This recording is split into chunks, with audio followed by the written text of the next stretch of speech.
En una lujosa oficina de cristal, un contrato iba a sellar el destino de un imperio, pero una trampa escrita en otro idioma casi lo arruina todo. Hasta que una niña, invisible para muchos, cambió el rumbo de todo con solo levantar la voz. Era una mañana lluviosa en Frankfurt. El cielo estaba cubierto de nubes grises, y el sonido constante de las gotas contra los ventanales de la Torre Esken evocaba una calma tensa. En el piso 38, el millonario Adrián Luján caminaba de un lado a otro, ajustándose el cuello de su camisa blanca impecable. Frente a él, una carpeta negra aguardaba sobre la mesa de mármol. El contrato estaba en alemán, pero él confiaba. «Son mis socios de años», pensó. El aroma a café recién hecho flotaba en el aire, mientras un asistente dejaba una taza humeante a su lado. Adrián se detuvo. Respiró hondo.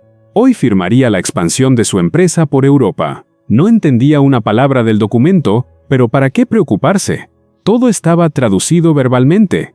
Afuera, la ciudad seguía su ritmo, sin saber lo que estaba por ocurrir. Y nadie imaginaba que la clave de todo barría justo unos pisos más abajo. En el sótano del edificio, el eco de un balde arrastrado rompía el silencio de las oficinas desiertas. Carmen, la limpiadora, secaba el sudor de su frente mientras su hija Emilia, de apenas 11 años, la ayudaba a organizar los productos de limpieza. La niña, con 2 trenzas mal hechas y una mochila vieja en la espalda, hojeaba un libro de alemán mientras su madre terminaba de limpiar los baños. «¿Por qué estudias eso tan difícil?», preguntó Carmen. «Cansada, porque algún día no quiero limpiar pisos, mamá», respondió Emilia, sin levantar la vista. Un par de ejecutivos pasaron junto a ella sin notarlas. Pero Emilia escuchó algo, una palabra en alemán que reconocía. «Übertragung aller Vermögenswerte». Frunció el ceño. Su corazón dio un vuelco. Algo estaba mal. Arriba, en la oficina principal, el abogado alemán sonreía mientras señalaba una cláusula con una pluma dorada. Adrián firmaría sin saber que estaba cediendo la totalidad de sus bienes. «Todo en orden», dijo el traductor contratado, un hombre de confianza, pero sobornado. Afuera, el cielo comenzaba a rugir. La tormenta estaba cerca.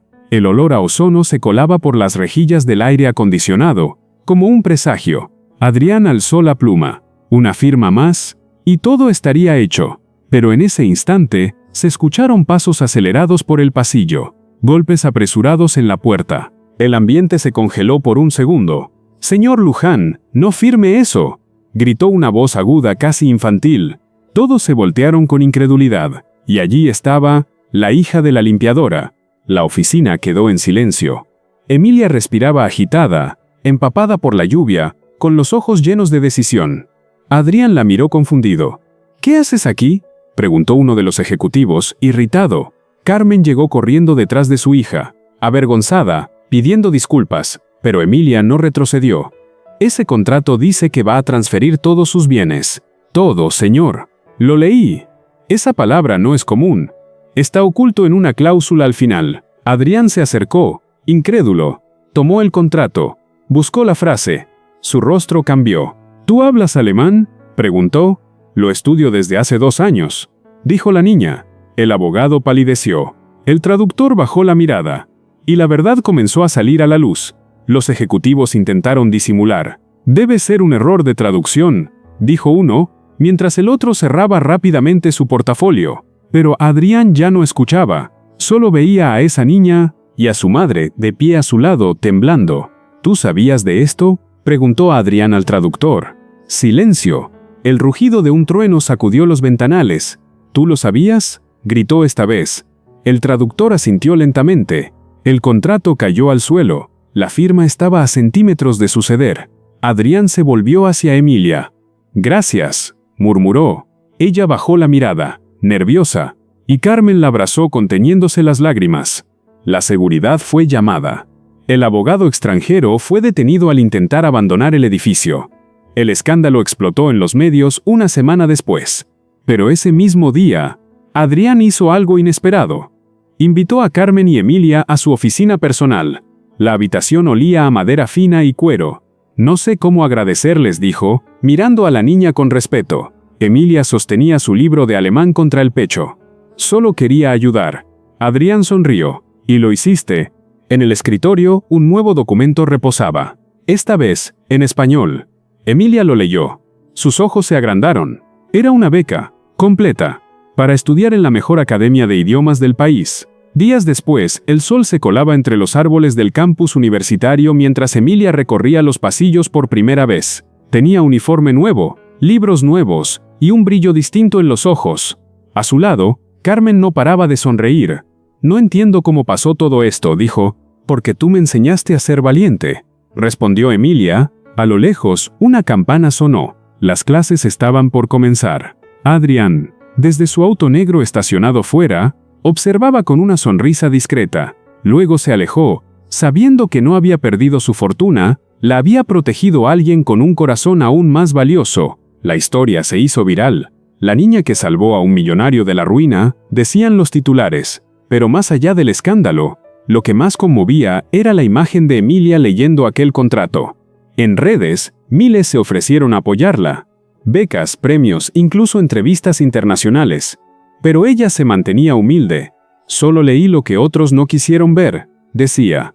En el barrio donde vivía, los niños comenzaron a pedirle clases de alemán. Y Emilia, con su cuaderno en mano, comenzó a enseñar.